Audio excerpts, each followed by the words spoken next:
আল্লাহ আমার রব, এই রবি আমার সব। দামে দামে তন মনে তারি অনুভব।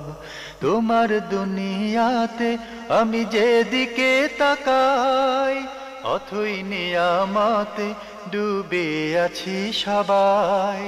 পাক পাখালির গানে শুনি তসবি কলরব, তসবি কলরব। আল্লাহ আমার রব, এই রবি আমার সব।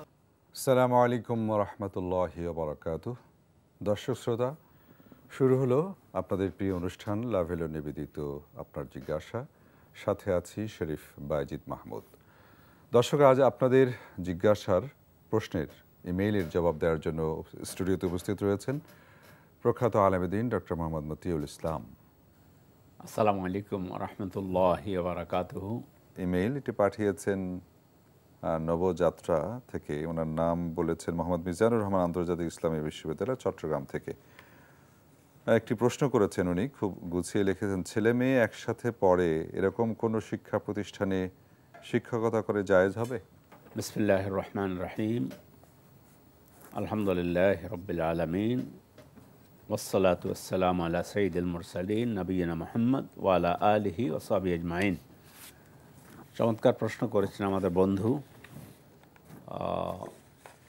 ছেলে মেয়ে আসলে আলাদা ব্যবস্থা করাই উচিত, এটা প্রশাসনের দায়িত্ব।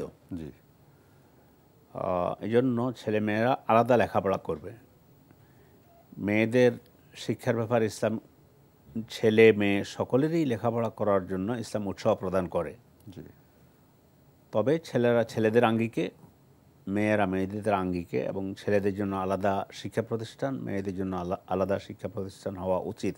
জি, এখন আমাদের দেশে সেটা নেই, বিশেষ করে সরকারি ইউনিভার্সিটি, কলেজ এগুলোতে। তো এই জন্য আমরা এটা বলবো না আপনি লেখাপড়া বাদ দেন। আমরা বলবো যে ফাত্তাকুল্লাহা মাস্তাতাতুম, আল্লাহকে ভয় করুন সাধ্য অনুযায়ী, আল্লাহর কাছে দোয়া করুন। আমাদের দেশেও যেন সহশিক্ষা যেটা, এটা না হয়ে মেয়েদের জন্য আলাদা ব্যবস্থা করা হয়, ছেলেদের জন্য আলাদা ব্যবস্থা করা হয়। যে মতো উনি বলেছেন শিক্ষকতা করা যাবে কিনা। শিক্ষকতা করার জন্য সেটাও ছেলে মেয়ে একাটা যেখানে আছে শিক্ষকতা করুন আপনি, কিন্তু আমি হারাম বলবো না এই মুহূর্তে, যেহেতু ব্যবস্থা যখন এটাই রাখা হয়েছে। এই জন্য আপনি শিক্ষকতা করুন, তবে আল্লাহকে ভয় করুন, যতটুকু সম্ভব ততটুকু আল্লাহকে ভয় করে ছেলে মেয়েদেরকে আপনি শিক্ষা পাঠদান করুন। জি, জি, ধন্যবাদ ভাই মিজানুর রহমান, আশা করছি উত্তর পেয়েছেন। এরপরে একটি চিঠি এটি পাঠিয়েছেন দেশ বাংলা হাসপাতাল, নূরপুর, ঢাকা থেকে। ওনার নাম লেখেননি উনি। বেশ ভাই, আপনি অনেকগুলো প্রশ্ন করেছেন, আমরা একে একে চেষ্টা করছি আপনার প্রশ্নগুলো উত্তর দেওয়ার জন্য। উনি প্রথমেই জানতে চেয়েছেন যে দোয়া কুনুত পড়ে কি আরও দোয়া পড়া যাবে বেতেরের সালাতে? জি, বেতের সালাত দোয়া কুনুত হচ্ছে আল্লাহর কাছে প্রার্থনা করা। আপনি যে কোনো বিষয়ে দোয়া করতে পারেন।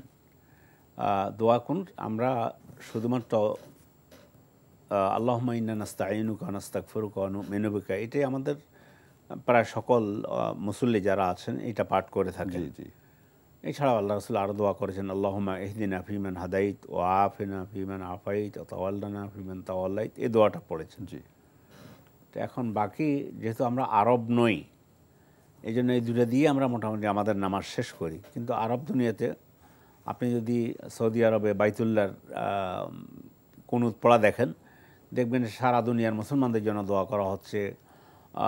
যেখানে যে সমস্যা হচ্ছে দোয়া করা হচ্ছে। আপনার কি সমস্যা আছে আপনার জন্য আপনি দোয়া করুন, এবং যা যা দোয়া আপনি জানেন সেগুলো করুন। অন্যান্য দোয়া পাঠ করতে পারবেন, কোনো অসুবিধা হবে না। মানে দোয়া কুনুত ছাড়া যদি আমি অন্য কোনো কোরআনের দোয়া পড়ি, কোরআনের আয়াত পড়ি, সেগুলো হবে কিনা? পারবে, যদিও মানে ইয়ের মধ্যে, নামাজের মধ্যে দোয়াতে কোরআন তেলাওয়াতের কথা নিষেধ করা হয়েছে, কিন্তু দোয়া হিসেবে অন্যান্য দোয়াগুলো করা যাবে। জি, জি, আচ্ছা, জি, ধন্যবাদ। এরপরে উনি প্রশ্ন করেছেন যে এক ওয়াক্ত সালাত কি দুবার দুই জামাতে পড়া যায়? পড়লে পড়া যায়, অসুবিধা নেই। প্রথমবার আপনি ফরজ আদায় হয়ে যাবে, দ্বিতীয়বার পড়লে আপনার নফল হবে। সাহাবা ইকরাম রাদিয়াল্লাহু তাআলা আনহুম আজমাইন রাসূলের পেছনে সলাত আদায় করে আবার নিজের কওমের কাছে গিয়ে, সম্প্রদায়ের কাছে গিয়ে অনেক সময় দেখা গেছে ওনারা নিজেরাই ইমামতি করেছেন। আচ্ছা, এই যে এটাকে বলা হয় ইক্তেদাউল মুফতারেদ খালফাল মুতানাফিল। নফল পড়া ব্যক্তির পিছনে ফরজ পড়া ব্যক্তি ইক্তেদা করতে পারবে কিনা, এটাও সাহাবাদের এই কর্ম থেকে আমাদের ইসলামিক স্কলাররা বলছেন যে একজন একাধিক মানে ইমামতিও করতে পারবে এবং একই নামাজ একের অধিক পড়তে পারবে। এখন যদি আবার প্রসঙ্গক্রমে আসে যে আমি একা একা পড়লাম, জি, আবার পরে জামাত কোথাও গিয়ে পেলাম, আলহামদুলিল্লাহ পড়া যাবে। জামাতের পেলাম, আগে পড়া হয়েছে, সেটাও পড়া যাবে, অসুবিধা হবে। সেটা কি দুইটাই কি ফরজ আদা হবে নাকি নফল? না, প্রথমটা ফরজ আদায় হয়ে যাবে, আচ্ছা, দ্বিতীয়টা নফল আদায় হবে। তো জামাতের সব তো আমি পাচ্ছি না। অবশ্যই জামাতের সব পাবো আমি, যেহেতু যদিও ইমাম ফরজ পড়তেছেন, আমারটা নফল হচ্ছে, তারপরে ইনশাআল্লাহ জামাতের সহকারে আমি পড়ছি বিধায় জামাতের সওয়াব পেয়ে যাব। উনি আরও প্রশ্ন করেছেন, চিঠিতে সালাম দিলে, সেই চিঠিতে সালাম লিখলে সেটার জবাব কি মুখে উচ্চারণ করতে হবে নাকি চিঠিতেই লিখে দিতে হবে? মজার প্রশ্ন, সুন্দর প্রশ্ন করেছেন। তখন বলতে হবে যে ওয়ালাইহিস সালাম, যেহেতু আপনি যে ব্যক্তি সালাম দিয়েছেন ওনার সালাম পাঠ করার পর আপনি তখন যিনি পড়তেছেন তিনি বলবেন যে ওয়ালাইহিস সালাম, তার উপরও শান্তি বর্ষিত হোক। আচ্ছা, অথবা ওয়ালাইকুম সালাম বললেও বলা যেতে, ওয়ালাইকুম আসসালাম বলাও যেতে পারে। আচ্ছা, আর যে উপস্থিত নাই এই জন্য ওয়ালাইহিস সালাম বলাই উত্তম। অথবা চিঠির বাইরেও যদি কেউ কারো মাধ্যমে সালাম পাঠায় তখন বলবে, ফোনে বলায় যে আপনাকে সালাম দিয়েছেন অমুক, তখন বলবে ওয়ালাইকা ওয়ালাইহিস সালাম, আপনার উপরে এবং তার উপরেও সালাম বর্ষিত। চমৎকার। দর্শক, আশা করছি যে এই বিষয়টি আমরা অনেকেই ফেস করি, যে অনেকে বলি না, অনেকে চুপ থাকি। জি, তাহলে পদ্ধতিটা হচ্ছে যদি কেউ আমাদেরকে কারো মাধ্যমে সালাম পৌঁছায়, জি, সেক্ষেত্রে আমরা বলবো ওয়ালাইকা ওয়ালাইহিস সালাম। জি, আল্লাহ রাব্বুল আলামিন এটি আমাদের আমল করার তৌফিক দান করুন, আমিন। উনি আরও প্রশ্ন করেছেন, বিপদে পড়লে কি দরুদ পড়া যায়? যেমন গোসল করতে গিয়ে দেখা গেল যে ট্যাবে পানি নেই, এরকম বিপদে কি দরুদ পড়া যাবে কিনা? দুরুদ বিপদে, এটা তো এমন ধরনের বিপদ নয়, মানে দুরুদ আপনি যে কোনো আমল করতে পারেন। আচ্ছা, আপনি আল্লাহ সাহায্য দিতে পারেন, মানে এই জন্য দুরুদ যদি আপনি পড়েন যে আল্লাহ সাল্লাল্লাহু আলা মুহাম্মদ ওয়া আলা আলি মুহাম্মদ, এটা পড়ে বললেন যে আল্লাহ এই আমলের কারণে আমাদের এই সমস্যার সমাধান করে দেন। এটা করে যে কোনো ইবাদত করে বলা যেতে পারে যে আল্লাহ এই ইবাদতের কারণে আমার এই সমস্যার সমাধান করে দেন। তাহলে বিপদে পড়লে তো নির্ধারিত মনে হয় দোয়া আছে, সেটা পড়াটাই সেগুলো হইতে পারে, মানে কিন্তু পানি নেই, এটার জন্য আল্লাহ সাহায্য দিতে পারেন যে আল্লাহ আমাদের সাময়িক একটা সমস্যা। জি, ধন্যবাদ। উনি এরপরে আরও একটি প্রশ্ন করেছেন, অনেকগুলো প্রশ্ন আমরা আজকের জন্য দর্শক আপনার এটাই শেষ প্রশ্ন আমরা, কারণ অনেক দর্শক চিঠি লিখেছেন, ইমেল পাঠিয়েছেন, তাদেরগুলো আমরা দেবো ইনশাল্লাহ। অনেকেই অসুস্থতার কারণে ফ্লোরে বসে সালাত আদায় করেন, ফ্লোরে বসে সালাত পড়া কি ঠিক আছে কিনা? আছে, অসুবিধা নেই, যদি অসুস্থ হন কোনো অসুবিধা নেই। ইসলাম সহজ দিন, ইসলামে মানে কোনো কঠিন কোনো কিছু নেই। রাসূল সাল্লাল্লাহু আলাইহি ওয়াসাল্লাম কোরআন হাদিসে বলছেন সল্লে কাইমান, দাঁড়িয়ে নামাজ পড়ো, ফাইন লাম তাস্তাতি ফাকাইদান, যদি সেটা তোমার পক্ষে সম্ভব না হয় বসে নামাজ পড়ো, ফাইন লাম তাস্তাতি ফাআলা জামবিক, যদি সেটাও না পারো তাহলে তুমি তোমার পাঁজরের উপরে শুয়ে পাঁজরের উপরে ভর করে তুমি সালাত আদায় করো। কোরআনে কারিমে আল্লাহ তাআলা বলছেন আল্লাযীনা ইয়াযকুরুনাল্লাহা কিয়ামান ওয়া কুউদান ওয়া আলা জুনুবিহিম ওয়া ইয়াতাফাক্কারুনা ফি খালকিস সামাওয়াতি ওয়াল আরদি রব্বানা মা খালাকতা হাযা বাতিলা সুবহানাকা ফাকিনা আযাবান নার। আয়াতের প্রথম অংশের অর্থ হচ্ছে আল্লাযীনা ইয়াযকুরুনাল্লাহা কিয়ামান ওয়া কুউদান ওয়া আলা জুনুবিহিম, যারা দাঁড়িয়ে বসা অবস্থা এবং শুয়ে পাঁজরের উপরে ভর করে জিকির করে। এই জিকির বলতে নামাজকে বোঝানো হয়েছে। আল্লাহ রাসূল সাল্লাল্লাহু আলাইহি ওয়াসাল্লাম বলেছেন সল্লে কায়মান, এর ব্যাখ্যা দিয়েছেন নামাজ পড়ো দাঁড়িয়ে, যদি সেটা সম্ভব না হয় বসে, তারপরে না হলে শুয়ে নামাজ আদায় করো, তারপর নামাজ আদায় করতে হবে। জি, নামাজের মাপ নেই। এর মাঝে আরেকটি বিষয় জানিয়ে দিচ্ছি আপনার মাধ্যমে, বসে যখন কেউ নামাজ পড়ে অথবা অসুস্থ অবস্থায় নামাজ পড়ে, তখন নিয়ম হলো হাঁটুর উপরে হাত রেখে রুকুর জন্য আল্লাহু আকবার বলে একটুখানি ঝুঁকবে, সেজদার জন্য আর একটু বেশি ঝুঁকবে। এখানে যে দুইটা ভুল করা হয়, অনেকেই হাঁটুর উপর থেকে হাত সামনের দিকে নিয়ে যায়। না, হাত সামনের দিকে যাবে না, হাত হাঁটুর উপরে থাকবে, সেজদার জন্য একটু বেশি ঝুঁকে যাবে। আর সেজদার সময় অনেকেই কোনো কাঠ অথবা কোনো টেবিল অথবা বালিশের উপরে সেজদা করে না, এটা করা যাবে না। আল্লাহ রসুল এক রোগীকে দেখতে এসেছেন, এসে দেখলেন যে বালিশের উপরে সেজদা করতেছে, তখন রাসূল এটা সরাই ফেললেন। তো এই হাদিস দিয়ে ওলামায়ে কেরাম বলছে যে মানে সেজদাটা হবে শূন্যের উপরে, মানে কোনো কিছুর উপরে সেজদা দেবে না, আর সেজদার সময় হাত সামনে যাবে না, হাঁটুর উপরে থাকবে। জি, কেউ কেউ বলে থাকেন যে হাতটাকে এভাবে করা বা এইভাবে করা, একটু ইশারা করে, এটা কি? না, হাত দিয়ে কোনো ইশারা দরকার না, হাত স্থির থাকবে হাঁটুর উপরে। আচ্ছা, জি, ধন্যবাদ। ধন্যবাদ। আল্লাহ আমার রব, এই রবি আমার সব। আল্লাহ আমার রব, এই রবি আমার সব। ভাই বা বোনের প্রশ্নের উত্তর দিচ্ছিলাম, আপনার নাম লেখেননি। আপনি অনেকগুলো প্রশ্ন, আজ আমরা 5টি প্রশ্নের উত্তর দিতে পারলাম। ইনশাল্লাহ আগামী কোনো পর্বে বাকি প্রশ্নের উত্তর দেওয়ার চেষ্টা করব। এরপর একটি ইমেইল, এটি পাঠিয়েছেন নীলুফার হুসাইন। আপনি লিখেছেন, আসসালামু আলাইকুম। ওয়ালাইকুম আসসালাম রহমতুল্লাহ। আপনার জিজ্ঞাসা আমার অত্যন্ত প্রিয় একটি অনুষ্ঠান। আলহামদুলিল্লাহ, আপনার জিজ্ঞাসা, আপনার প্রিয় অনুষ্ঠান জেনে আমাদেরও ভালো লাগলো। আপনি প্রশ্ন করেছেন, যদি কোনো যৌথ পরিবারে বাবা মার পাশাপাশি চাচা ফুফুরা সেই পরম স্নেহে শিশুকে লালন করে, তাদের ক্ষেত্রে কি বাবা মার দোয়া রব্বির হামহুমা কামা রাব্বায়ানি সগীরা পড়া প্রযোজ্য হবে? হ্যাঁ, রব্বির হামহুমা প্রথমত হলো বাবা মায়ের জন্যই। এরপরেও আপনি আপনার চাচা, অন্যান্য মুরব্বী, তাদের জন্য দোয়া করতে পারেন, এবং তাদের জন্য এভাবে দোয়া করেন যে আল্লাহ চাচা, আল্লাহ তাকে জান্নাত নসিব করেন, যদি মারা যায় তাকে এইটা করেন, কিয়ামতের দিন আমলনামা ডান হাতে দান করবেন, এইভাবে দোয়া করেন।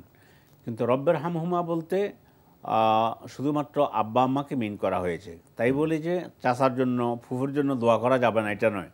তাদের নাম ধরে এবং তাদের জন্য, আল্লাহ আমার চাচা আমার জন্য বহু কষ্ট করেছে, হে আল্লাহ আপনি আমার চাচাকে, আল্লাহ আপনি জান্নাত নসিব করুন, আল্লাহ তার দুনিয়াতে ভালো রাখুন, ইত্যাদি সকল দোয়া করা যাবে, এবং সে দোয়ার সুফল ওনারা পাবেন দুনিয়াতে এবং আখিরাতে, সবখানে পাবেন ইনশাআল্লাহ। ইনশাআল্লাহ। কিন্তু রাব্বির হামহুমা শুধুমাত্র তো আব্বা আম্মাকে বোঝানোর জন্য, জি জি, এটা তো আল্লাহ শিখিয়ে দেওয়া দোয়া। জি, সুতরাং এখানে এটা প্রযোজ্য হবে না।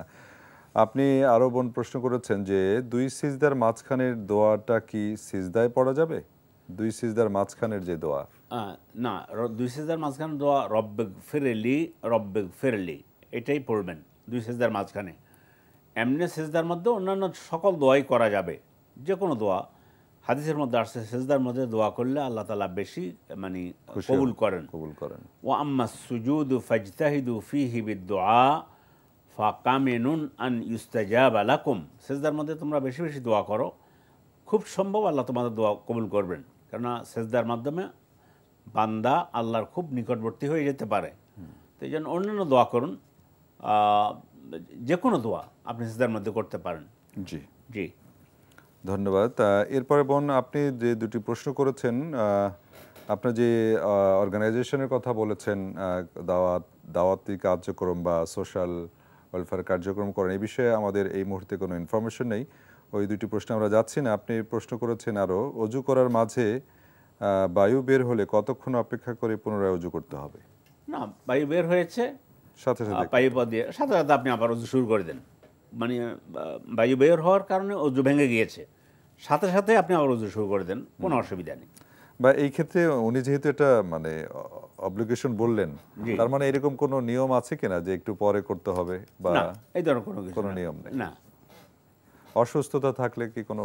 আদ-দারুরাতু তুবিহুল মাহযুরাত, এটা উসুলে ফিকহের নিয়ম। সমস্যার কারণে আল্লাহ তাআলা মানে এটা তার জন্য সহজ করে দিবেন, এবং কোনো অসুবিধা হবে না, ওই অবস্থায় তিনি সালাতও আদায় করতে পারবেন।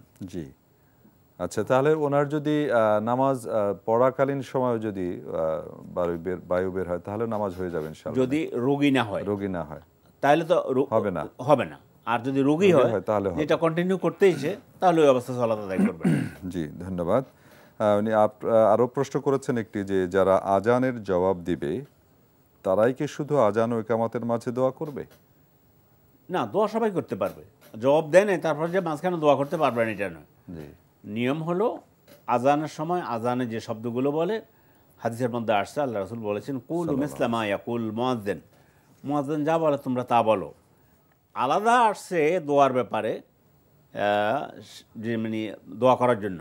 এই জন্য আজানের উত্তর না দিলেও দোয়া করতে পারবে এবং সেটা সওয়াবও পাবে যে ব্যক্তি উত্তর মানে আজানের পরে দোয়া পাঠ করবে।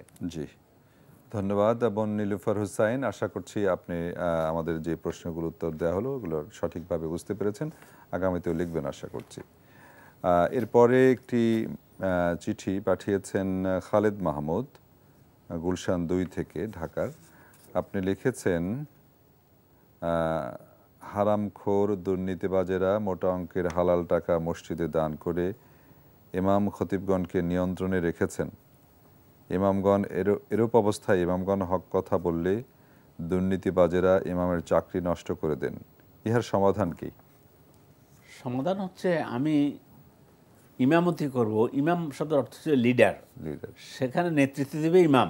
জি এটা দুর্ভাগ্য যে আমাদের বন্ধু যে প্রশ্ন করেছেন এটাই সমাজের বাস্তব চিত্র এখন বর্তমান সমাজের মধ্যে। আর আমরা যদি এমন হতাম যে রিজিকের জন্য আল্লাহর উপরে নির্ভর করতাম, কোরআন এই বলেছে, রাসূল এই বলেছে, আমি আমার কথা বলবো, আমার চাকরি থাকলো কি থাকলো না এটা আমার দেখার বিষয় নয়। জি আমার দেখার বিষয় হচ্ছে আমি আমার মুসল্লিদেরকে কোরআন হাদিসের আলোকে সহি কথা বলবো।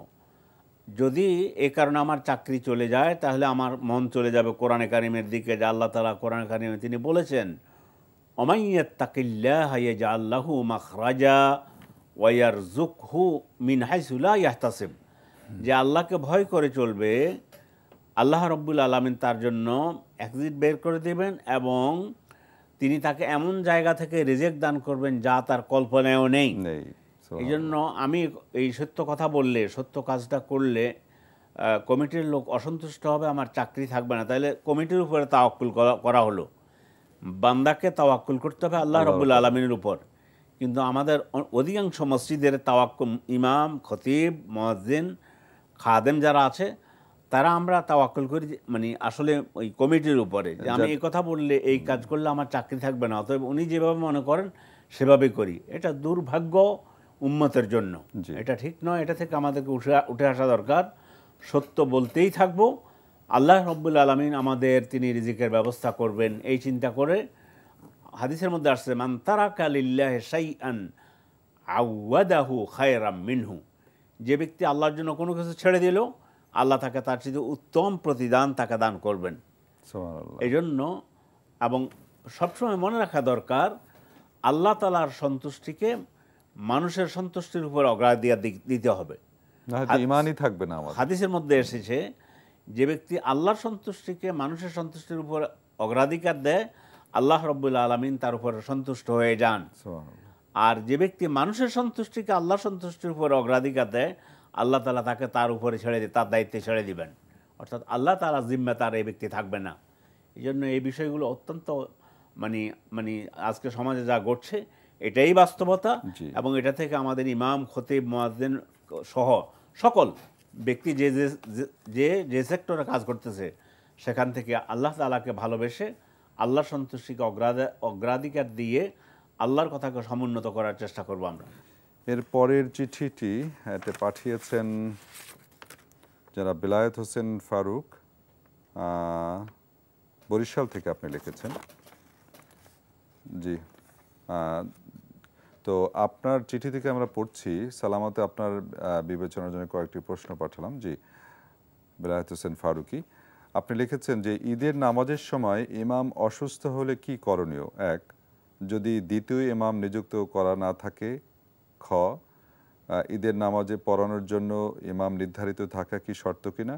আর গ হচ্ছে এই প্রশ্নের ক, খ, গ, উপস্থিতভাবে অন্য কেউ নামাজ পড়ালে কি কোনো আপত্তি থাকবে? না, কোনো আপত্তি নেই। ইমাম অসুস্থ হয়ে এটা হতেই পারে, ইমাম অসুস্থ হয়ে গিয়েছেন, এরপর দেখতে হবে যে কার যোগ্যতা বেশি কোরআন সুন্নাহর আলোকে। এবং হাদিসের মধ্যে আসছে ইয়াউমুল কাওমা আকরাউকুম কিতাব আল্লাহ, তোমাদের ইমামতি করবে যে সবচেয়ে বেশি কোরআন সুন্দর করে পড়তে পারে। ইমাম অসুস্থ হয়ে পড়েছেন, এখন দেখতে হবে যে পরবর্তীতে আর কি আছেন মানে যিনি সুন্দর করে মানে কোরআন সহি তেলাওয়াত করতে পারেন, ভালো তেলাওয়াত করতে পারেন, কোরআন হাদিসের ভালো জ্ঞান রাখেন, তিনি নামাজ পড়াবেন। এই জন্য অন্য কোনো শর্ত নেই, যে কোনো একজনের সালাত আদায় করলে ঈদের সালাত আদায় হয়ে যাবে, কোনো অসুবিধা নেই। জি, দ্বিতীয় ইমাম রাখা তো শর্ত নয়। না, দ্বিতীয় ইমাম থাকতে হবে এটা নয়, অন্য যে কোনো একজনের নামাজ আদায় করলে নামাজ আদায় হয়ে যাবে। ধন্যবাদ মোহতারাম। আজকে ঘড়ির কাঁটা বলছে আর হাতের সময় নেই। জাযাকাল্লাহ খায়রান। ওয়াইয়াক। দর্শক শ্রোতা, এতক্ষণ যাবত আপনাদের ইমেইল এবং চিঠির জবাব দিচ্ছিলেন মোহতারাম। কোরআন এবং হাদিসের আলোকে আমরা চেষ্টা করেছি আল্লাহ রাব্বুল আলামিন যেন আমাদেরকে এগুলো আমলে আনার তৌফিক দান করেন। আগামীতে আপনারা চিঠি লিখুন, প্রশ্ন পাঠান। ঠিকানা বলছি, পরিচালক আপনার জিজ্ঞাসা, এনটিভি, বিএসসিসি ভবন, 7ম তলা, 102 কাজী নজরুল ইসলাম এভিনিউ, কারওয়ান বাজার, ঢাকা 1215। ইমেইল করতে পারেন আপনার জিজ্ঞাসা @ntvbd.com। দর্শক, আপনারা আমাদের এই অনুষ্ঠান দেখতে পারেন অনলাইনেও। দেখতে ভিজিট করুন www.ntvbd.com। এছাড়া ইউটিউব ও ভেরিফাইড ফেসবুক পেজেও দেখতে পারেন এই অনুষ্ঠান। দেখা হবে ইনশাআল্লাহ আগামী অনুষ্ঠানে। সে পর্যন্ত যে যেখানে আছেন সবাইকে মহান আল্লাহ রাব্বুল আলামিন ভালো রাখুন, সুস্থ রাখুন, রাখুন ঈমানের সাথে। আসসালামু আলাইকুম ওয়া রাহমাতুল্লাহি ওয়া বারাকাতুহু। আল্লাহ আমার রব, এই রবি আমার সব, দামে দামে তুন মনে তারি অনুভব। আল্লাহ আমার রব, এই রবি আমার সব।